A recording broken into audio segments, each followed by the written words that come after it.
Hi everyone, my name is Stephanie Paganini and I am an adult services librarian at Mentor Public Library. This is, as I was mentioning to some of you ahead of time, this is my third career in my life. I was an assistant prosecuting attorney for both Lake and Geauga County, and then I worked for 15 years at my mom's cooking school, the Loretta Paganini School of Cooking. And I loved teaching as part of that and went back to school and got my master's in library science and am now working full-time as a librarian and mentor. One of the things that we get to do, which is one of my favorite things as a librarian, is put on programs.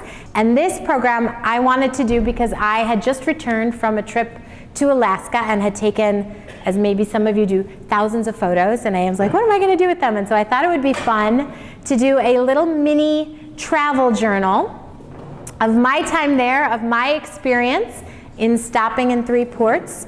I am not a travel agent. I am not an Alaskan native. This is really a love story, heart sort of travel journal to my experience in Alaska, hoping by sharing some of the information I learned on my trip, I can inspire you guys to maybe also take a trip up to Alaska.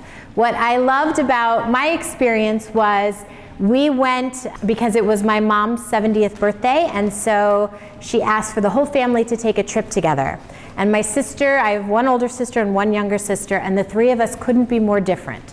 My older sister Beth is like pickup truck, country music, 6-pack of beer, kind of like sitting outside, you know, at a barbecue kind of weekend girl. My younger sister is hiking, kayaking, climbing mountains with her family, kind of a weekend girl. And I am watching PBS, reading a book, kind of a weekend girl. So we needed a trip for our family that all 3 of us would be happy, and a cruise to Alaska is what did it. So to warn you, most of these pictures don't have my family in it, but some of them are scattered in there. If I thought it was a good photo, and I did not have one without our family, but I promise this will not be a Stephanie selfie hour. But here we are, the start of Alaska. How we started our trip was we took a cruise ship. We flew into Vancouver and we spent a couple days in Vancouver prior to and after our cruise ship. And the hotel we were in, we could actually see the bay, and that is our actual cruise ship coming in the morning that we are going to go on or embark on our ship. And I thought it was kind of fun for you to see the ship coming into dock. When you get on a cruise ship in Vancouver, they actually have a pier set up for the cruise ships. You get dropped off at this pier, you go through a series of baggage checks, of security checks. They check your passport because the trip I was going on, we would be crossing into international waters. And it's a very efficient system, and they put thousands of people through. Very efficient, very easy to get through. Just takes a little bit of time, but as long as you're patient, it was really, really an easy experience. This is the ship that we took. We researched a bunch of different ships, and the one that we chose was with the Holland America line. We chose it because it wasn't the big ship, it wasn't just a huge party ship, and it wasn't the smaller ship. It still had things that would entertain various members of our family. Our ship was called the Zandam. It is mostly doing this side of the world. It stays in Alaska and basically runs up and down the Pacific. To do these runs, it does 1 week in the Caribbean, this particular boat, but other than that, this is where it lives, this is what it's made for. And it holds 1,432 passengers, making it a medium-sized cruise ship. But this means every dock that we stopped at, 1,432 people also came off to do the same things we were doing. This is the trip that we took. It was a 7-day inside passage. It started, as I mentioned, in Vancouver. We had several days out on the water before we hit our 3 ports that we stopped in. And we did a lot of viewing from the cruise ship. So you would sit out on the deck or in your cabin and watch some of the beautiful scenery. So heading up to our first stop, we had some beautiful vistas. And you can see these trees are not small. These aren't baby trees. These are huge 20-foot, 30-foot trees that are just densely packed. This is wilderness country. The 3 ports that we stopped at were Juneau, Skagway, and Ketchican. Our first stop was in Juneau. As you can see from this picture from traveljuneau.com, Juneau was the most city-looking of the 3 ports that we stopped in. It is the largest of the 3 ports we stopped in. It has an annual population of 31,000. It is the 2nd incorporated city in Alaska, so it's second by 1 day. And it was named after a gold prospector, Joe Juneau. Most of this area, the Inside Passage of Alaska, was turned into towns versus just being these sort of very remote outposts because of the gold rush. So what's interesting about Juneau is that it has a very big ice field. This is basically a large area of land that's like a huge sheet of ice. And what comes out of this ice field are several rivers of ice, and we know those as glaciers, right? They're actually moving. They move forward and back, and they bring the water and the ice and the rocks that they pick up underneath them all through this area of Alaska. And I took a picture of this one. I thought it was pretty. It looks like it's moving, right? That's just ice. That's solid ice. It looks like it's like a river rolling. There are many excursions that you can take when you sign up for a cruise ship.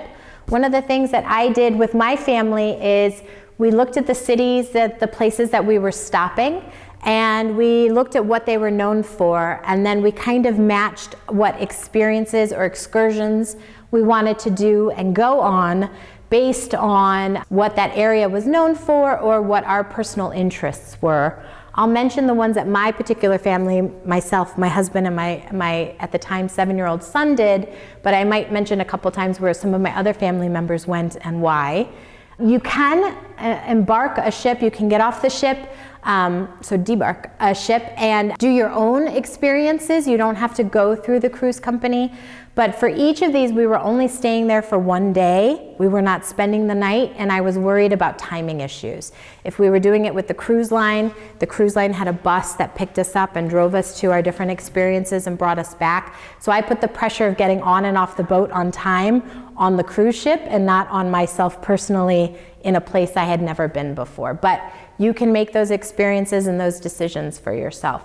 It is cheaper to do it on your own. But I was happy to relieve that responsibility and pay for that. So the first experience we did was whale watching in Juneau. Look how gorgeous this is. This was from one of the traveljuneau.com websites showing a typical boat that would be a whale watching ship that you would get on to go out and look for whales. This happens to be an orca, which is in the dolphin family, but we call it the killer whale, right? I thought that was gorgeous. That was not our family's experience, as you can tell from our faces. We did not have that huge breach of a killer whale just feet from our boat. We did have a wonderful experience, but how they did it, and I thought this was very clever, so I took a picture. This was our captain, and they used sonar equipment to find where the whales are. And then all the ships, and there were several boats the same size running around in the water, would all gather close to where there seemed to be a large animal underwater, and you had to stay at least 100 feet back. And so you would stay back, and then if that animal wanted to approach your boat, as long as you were still, you weren't moving, then that animal could come to you.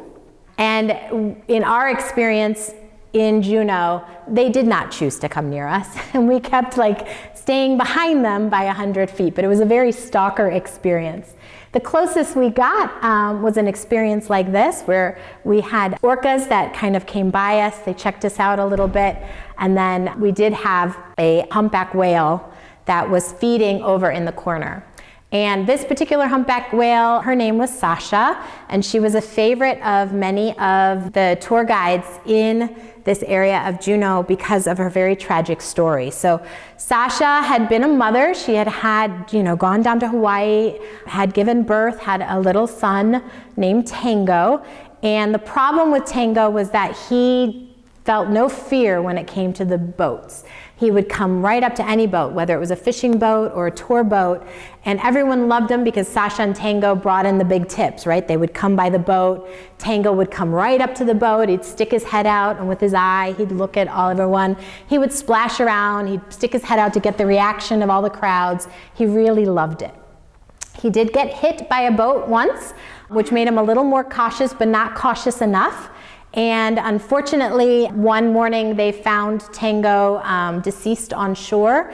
It had been a boat strike overnight, so someone was fishing or going fast through the waters. He had not realized this boat wasn't one of the tour boats stopping to visit with him, and had accidentally got struck by it.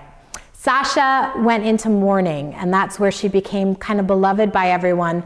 She immediately went and hung out with other humpback whale mothers and helped tend to their kids, but she chose not to go to Hawaii. She stayed by herself here in Juneau for at least one winter, if not two, in mourning. She did not go and try and hook up and have more children. And so she became really loved by everyone there. So when they see Sasha, everyone says hi to her. It's my understanding that she did actually go to Hawaii this past winter, and so she may or may not come back with someone else. But the wonderful thing is that you get to go and see these animals in the wild. The hard thing is the interaction with humans isn't always going to be the most positive for the wilderness that's there.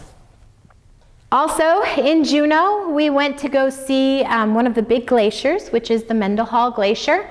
It feeds into the Mendenhall Lake. We did a walking tour of the Mendenhall Lake. And then at the end of our walking tour, we were able to see where the glacier feeds into the Mendenhall Lake. What was really cool is that we were in a rainforest. I had never thought of a rainforest being anything other than the Amazon with pythons. But it was actually called the Pacific Temperate Rainforest. It is the largest temperate rainforest on the planet. What makes it unique, of course, is that it receives up to 200 inches of rain per year. That was my attempt at an artistic photo. You can see I'm not a photographer. This is us on our tour again. It rained the whole week we were there. So we were adaptive. We knew it was going to rain the whole time we were there, so we all brought rain gear. My son is actually in rain pants as well. This is one of our tour guides. They don't have enough people to accommodate the tourists that come through every year. So they go out and they solicit college students to come and give tours. So they put them up either in group houses, or in one location they took an old ship and they turned it into a dormitory on the river, and the students lived there. But they come and they do tours of the area, whether they are biology majors or not. They get pretty skilled at learning about the area, and so she was our tour guide, giving us a tour of the rainforest before we got to the lake. What I wanted to chat with you about in this picture was about the spruce tree. Is one of the most popular trees, the one that grows the most in this area, and she's showing us the spruce tips. So we each broke off a piece of the spruce tip and we chewed on it, because they take it and they use it, they make spruce tip tea out of it.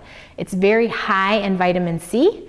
It's antibacterial, it's antimicrobial, and so it's something that the native people there would use in their basket of medicine or in food, and it was a great resource after a very hard winter to get that vitamin C into your body. So we each got to try it, and then she talked about spruce tip tea as something that people there still make and still use. It became a big thing there too. They sell like spruce beer, spruce ice cream, spruce everything. So again, this is just showing more of the uniqueness of the rainforest. What makes this rainforest kind of interesting is that the growth is not just the big trees, and the trees are huge and are hundreds of years old, but it's the rainforest forest, the floor itself, that has moss and ferns and lichen that grow. And it looks very, to me, like I was waiting for a dinosaur to like come lopping around, right? It's got this sort of prehistoric look to it. Also, because these trees are big and it's this wonderful thick wood, when they fall in the forest, it takes hundreds of years for them to sort of decay. And so just the forest floor, the old trees then become their own ecosystem, their own biosphere, where they become nursery trees. Trees that give off seeds actually grow into the decaying older trees. Or other species then come and live in those trees. And I just thought it was just a beautiful balance of everything. You can see how everywhere around us, it was so soft too. If it wasn't pouring rain, you felt like you could go and lay and sleep and it would be soft. I looked for dinosaurs and fairies everywhere I went. Again, to show you just kind of how everything is sort of blanketed in this moss and the lichen. We finally made it to the Mendenhall Glacier after a very nice hike. This glacier itself is over 13 miles long. As I mentioned, it comes from the Juneau ice field and it ends here in the lake. The glacier itself is rather large. Spatially, when a glacier comes through, it will pick up. It's so heavy and it's moving. It's actually scraping the ground. We know this, right? Because we've all seen the ridges of the glaciers that were here once upon a time. But what it does is it picks up this rock flour silt. So by grinding against the stone, it makes this flour-like kind of dirt. And that's called rock flour silt. So if you see black glaciers, it's because of this rock flour silt. The way that the light comes into a glacier makes a difference on what color you see. If it is pure ice, you're going to see blue. So as you can see, there's blue ice in this particular Mendenhall Glacier. Where that deep blue is, that's pure ice. Anytime air pocket or a bubble or air is getting into that ice, then we're going to get a white refraction, and so that's where the white of the glacier comes in. That's why when you see like those nature shows where the ice cap, like the glacier floating in the water, flips and it's suddenly blue underneath, that's because that hasn't been exposed to the oxygen for it to turn white. All right, so again, family, we're at the edge of the lake. You can see where the glacier's coming in, and we saw this really pretty, what looked like a tiny little waterfall on the side, and we're like, oh, look at that cute little waterfall. And I saw what to me looked like birds playing at the bottom of the waterfall. And I realized those birds, when I zoomed in with my camera, were human beings. So to give you kind of a feel for the size of the glacier, this is that tiny little waterfall against what a human being next to it looks like. And then that's the size of the glacier. So these are big glaciers. What happens is that this particular glacier, it has a release of water. So right when the temperature starts to warm, the glacier will release water. It happens in very large bursts, and this last year was the most amount of water dumped from that glacier release ever in the history of them recording water. And this is what happened to Juneau. It could not contain the release because it was the largest they've ever seen. And so August 6th of last year, of 2024, Juneau flooded. So this is going to be, they suspect, because the second largest release they ever had was 2023. So they believe that this is a trend, and so Juneau is now looking into how do we divert this huge amount of water to maintain our town. Okay, so Juneau, we got back on the ship and off we went. Glacier Bay is this beautiful natural park where there's glacier after glacier after glacier, all floating into the open water. And they did not allow our cruise ship to land. I do understand that there are maybe smaller ships that are given that permission, but because of the size of our ship and others like us, we only cruised by it. So they got us pretty close to the shore, but they allowed a Natural Park Service member to come aboard. That person came on board and over the speaker would give us like insights into what we were seeing. They would name the glacier. They would tell us what was going on. Unfortunately for us, it was a terrible day for sightseeing. This fog descended down and we literally could not see the shoreline. So the naturalist did a wonderful job of explaining what was on the other side of the fog, but this was the only photo I took before the fog descended. But what I wanted to show you, again, you see the glacier, you see that sandy shoreline. what I again thought were maybe, they looked weird like penguins to me, and I was like, there can't be penguins up here in Alaska. They weren't, they were humans. So again, the size of a human on the beach against the size of that glacier. So these are massive. I mean, until you see it in person, the scale of it is just really incredible to look at. So we went on the ship because we couldn't see anything anymore, and we took an origami class. So there's also lots of fun things to do on the ship, even if you are not sightseeing. The next place we stopped at was Skagway. Skagway is very well known for being one of the entry cities for the big gold rush. It was founded in the 1890s, as I mentioned, as part of the Yukon and Klondike gold fields. This is where people landed when they were trying to get rich finding gold. It was the first city incorporated June 28, 1990, exactly one day before Juneau. Its population is 1,200 people.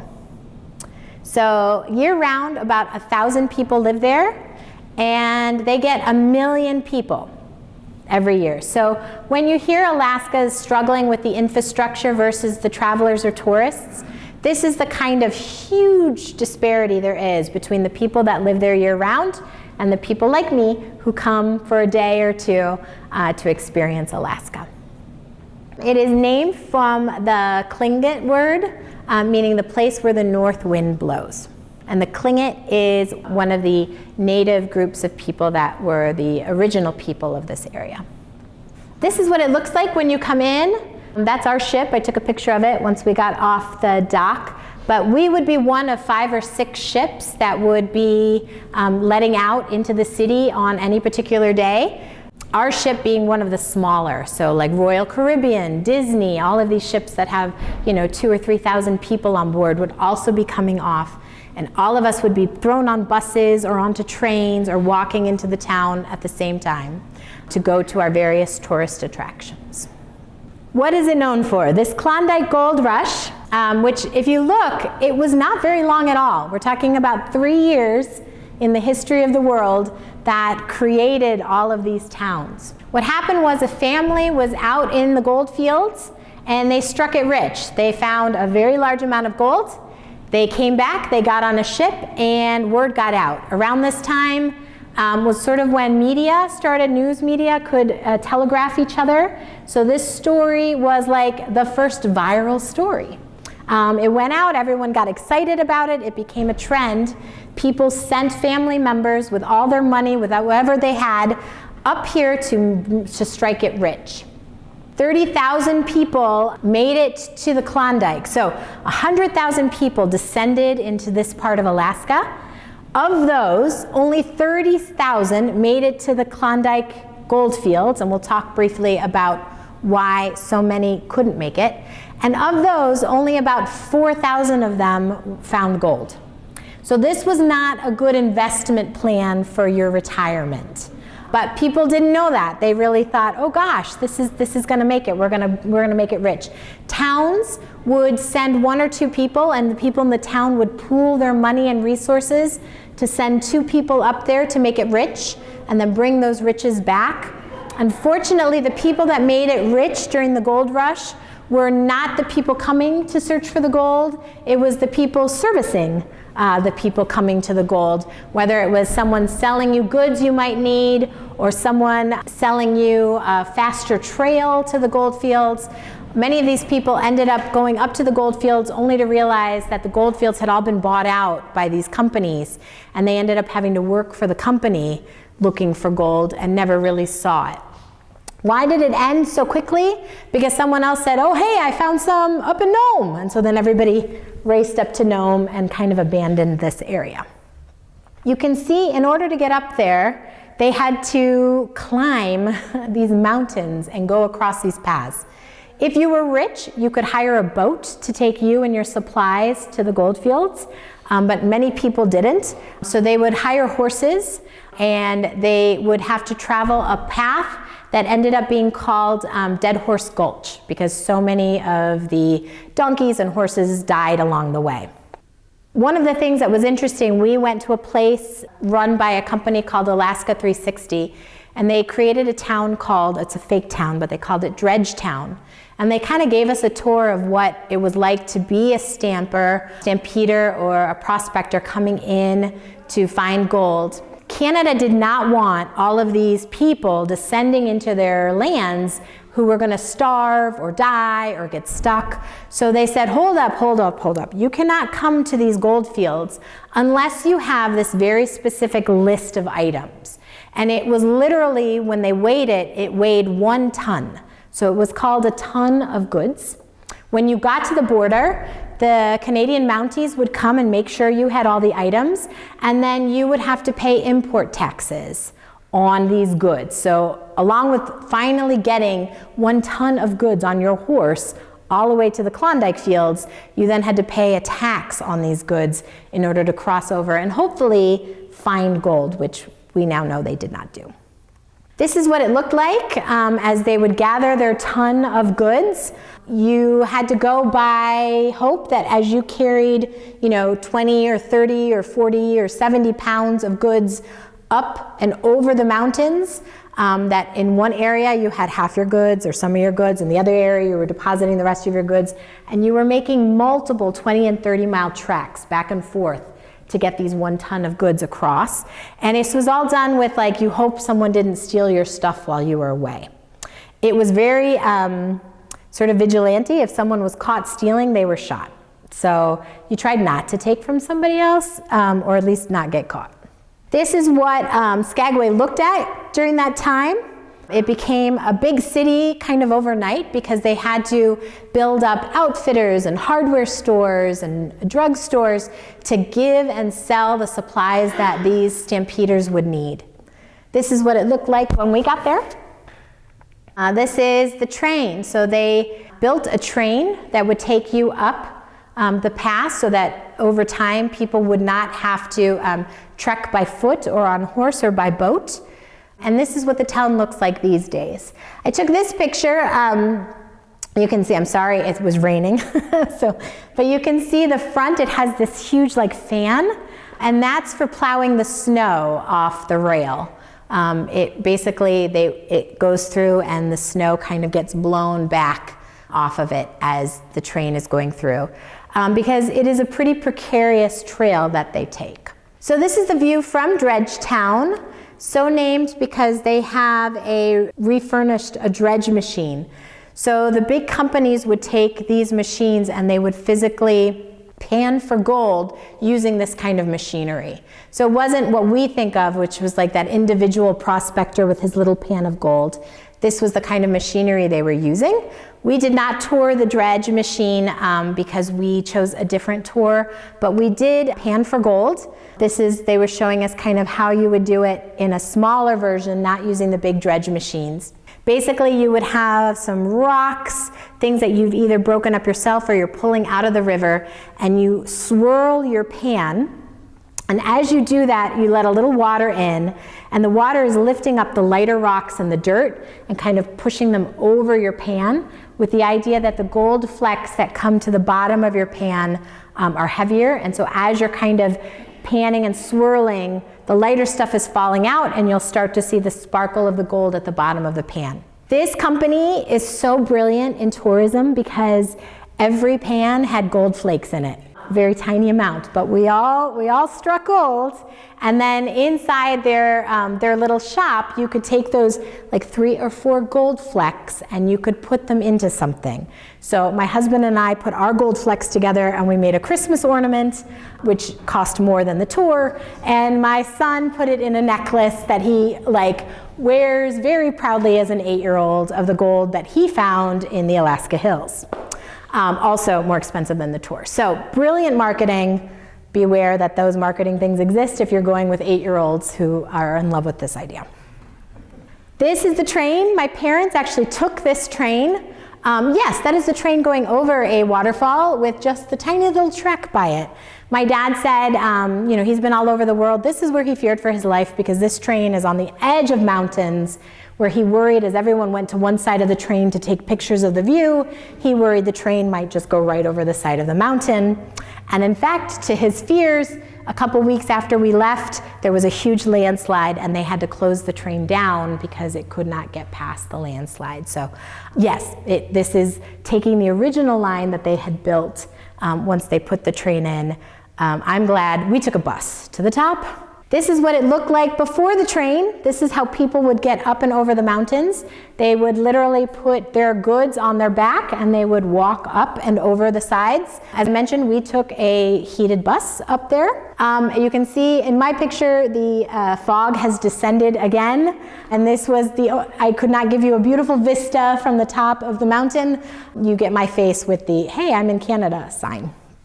The second part of Dredge Town, which is why we did not do the Dredge tour, was because we wanted to learn about, they train for sled dogs there as well. So they are a training facility for sled dogs. For the Iditarod, for those of you that don't know, it is a sled dog race that travels from Anchorage to Nome. The mushers have 12 to 16 dogs, and they have to train those dogs to compete. We met with a family that actually competes in the Iditarod. This is them talking to us about what they do. They had some of the equipment that they use. Those little black things on the side hanging are the dogs' footies that they wore, the boots that the various dogs wore throughout the race. They talked about how they get sponsorship, how they train, what they put in the pack, about some of the perils. I mean, frostbite is a thing, hypothermia is a thing, and I'd like to tell you more about it, but unfortunately, they brought out the puppies. So I did not think anything else they said. I could not hear them because there were puppies and my brain was like, puppies. They did hook the dogs up and show us how they train across the track. Notice that they're training on gravel. Their sled that they train with has wheels on it. So the dogs are practicing pulling, but the time we were there, it was summer, and so it wasn't where they had ice to practice on. They love puppies being handled and touched, because that's how the dogs are going to be handled and touched, and they have to deal with noise and they have to deal with chaos during the race. People are screaming, people are handling them. So other mushers send their puppies to this camp to get manhandled by humans so that the puppies get very comfortable being around people and get acclimated to noise and chaos. And it was chaos. You released 20 puppies. It was chaotic, and I loved every minute of it. But so we did that. They do the puppy handling all over Alaska. So we just happened to do it as part of this program, but you don't just have Skagway to choose that from. You can choose from other ones. My one tip to you is the puppies are excited. They're stepping in things. You're picking them up. So if you can get those plastic, like throwaway rain ponchos, wear that on the day you go to visit the puppies, because you're going to be wearing coats and stuff the whole trip. Our ship, we were lucky, our ship had a laundromat on board, so we could send our coats away to get washed. Otherwise, we would smell like stuff that comes out of puppies for the rest of the trip. So so bring one of those raincoats to handle the puppies. Then we got back on the ship. We ended up in Ketchican. And in Ketchican, as you can see, it is just a really pretty town. It's very picturesque.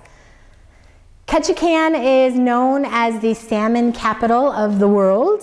It is named after the Ketchikan Creek. And the reason it's known as the salmon capital of the world is that a very old cannery is there. It's over 100 years old. So this is where a lot of people went to work for the salmon industry, to catch salmon and to be part of that canning industry. You can fish for salmon really all over. And we talked about salmon fishing at each of our ports. They talked about which salmon they fish there and how they fish them there. This is like the most southernmost tip. So on some tours, you start in Ketchikan. On our particular tour, we took the water all the way up and then we worked our way down the inside passage. Other ones do the opposite. They go up the inside passage and then take the water back. Again, the population of Ketchikan in 2023 was about 8,000 people, and they more than double their population every day during the summer months. They get up to 10,000 people of tourists there. So we talk a little bit about salmon fishing. There is commercial salmon fishing, and then there's more recreational salmon fishing. The commercial salmon fishing that you see, they use two very kind of similar ways of catching the salmon. One is called a purse seine method. They take a very large net, and at the top of the net, they have things that keep that part of the net up high in the water. And then the bottom of the net, they put weights, so the net kind of drops down. And then when they find a school of salmon, they take a little boat, like the one you see pictured off the back of that boat, and they race that boat around the salmon to catch them. So now the salmon are sitting in a column of netting, and then like an old-fashioned lady's purse string, they pull the net atop. So what happens is it kind of pulls it up, and it becomes like a big ball of salmon. They lift all that salmon off, they dump it onto a larger ship. That larger ship refrigerates or freezes them and takes them out somewhere to be processed. The other method they use is if the salmon are spawning, they will go to one of the spawning areas where the salmon kind of get very concentrated as they're moving upstream, and they put something called a gill net. The gill net has holes in it, and they make sure that the holes are of a certain size, so only the males, which are slightly larger, can get stuck in it, and the females get through, because they want the females to get through and spawn and go and lay the eggs. And so then they pull their gill net and they extract all the males that have gotten stuck on the net, and those go off for fishing. If you're fishing recreationally or like a smaller commercial fisherman, then they'll have, like you see the poles there, they'll have like 5 or 10 poles across the back, which they'll put minnow or some kind of bait, and then they'll just go along until the poles pull, and then they'll pull up the salmon that way. You have to have in Alaska very special licensure in order to be a commercial fisherman, and every recreational fisherman has to have a fishing license.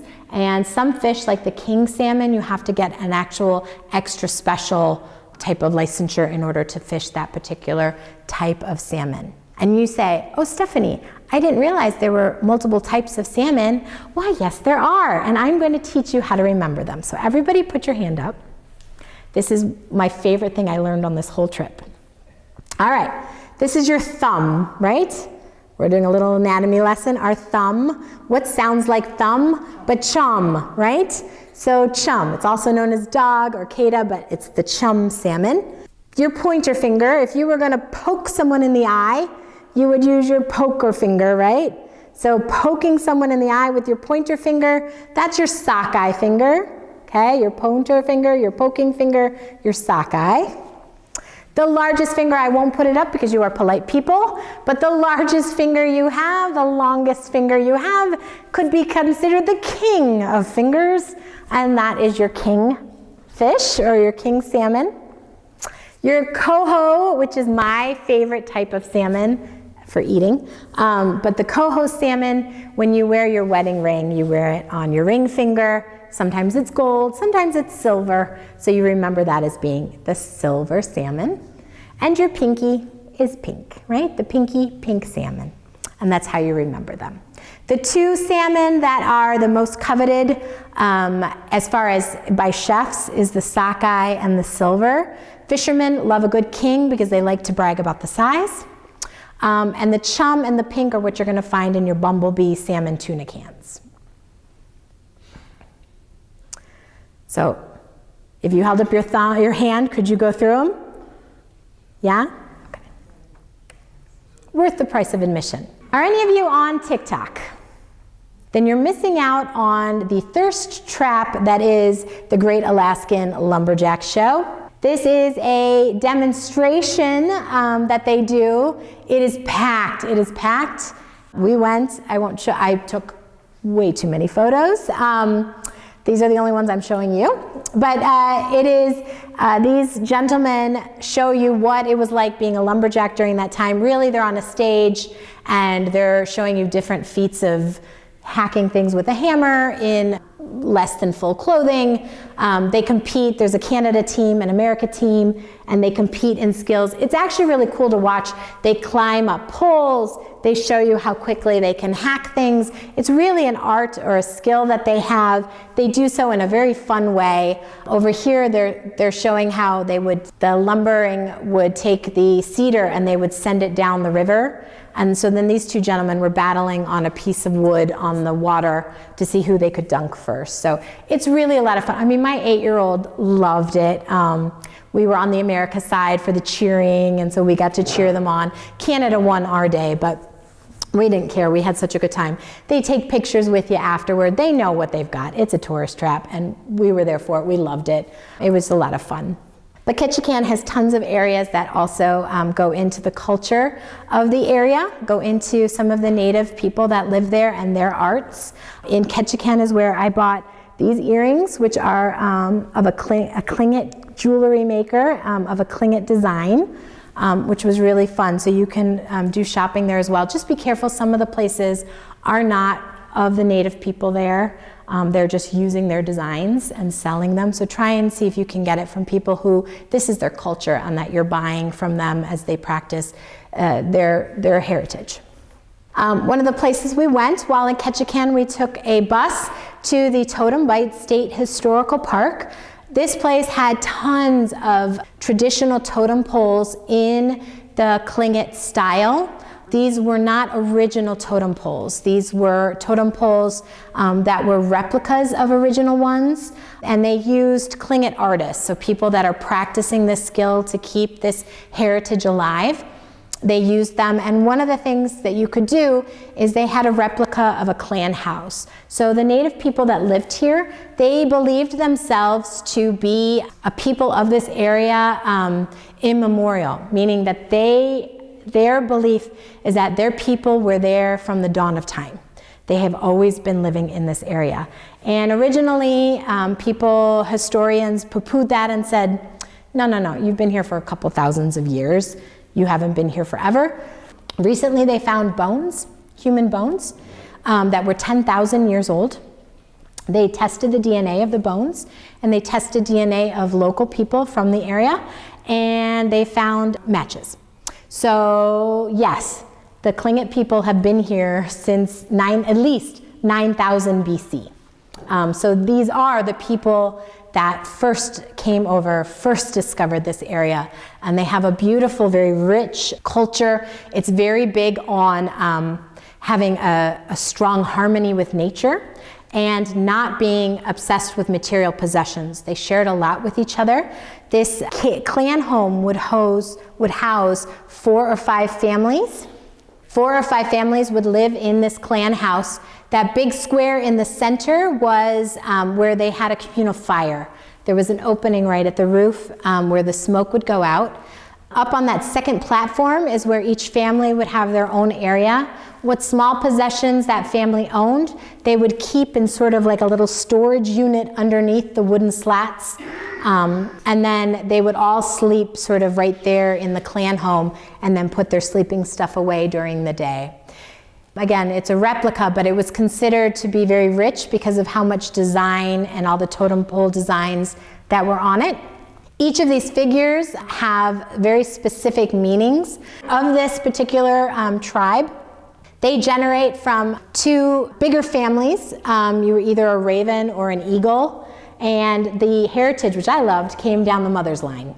So you followed your mother's line of heritage, and then these were like sort of the secondary clans within that. So, I come from, the raven frog family, or I come from the eagle bear family.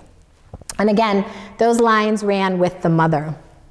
Each of these totem poles tell a story. It's a fable or mythology from the Klingit people. For example, this one here that you see in this particular clan house, that gentleman there was one of the youngest of brothers. His older brothers ran this particular clan. They were very abusive. They were very mean to their people. And the brother had enough of it. So to show his strength, he caught a seal and he, with his bare hands, ripped it in half. And it scared his older brothers so much they ran away, and he became the head of this clan and brought with it a kind prosperity and more of a natural relationship with nature around it. One of the things I thought was cool, if you notice his hands have faces on it, And that's because that was one of the ways that the Tlingit people would design where the power lived in that creature. So in humans, it was our hands, that we worked with our hands. That's where our power was. In a seal, their power was in their back flippers. So you can see the seal that he's kind of tearing apart in two. The faces are on the back flippers of that creature. So they each have, stories that they tell. A story that's very common is one of a mother or a princess that lived in one of the clans. She was out eating berries, picking berries. She saw some bears in the area, and she ignored them. She was rude to them, and she ate and took more berries than really her tribe needed, and did not leave berries for the bears. So the god was angry with her. He sent a bear in human form to her to teach her a lesson.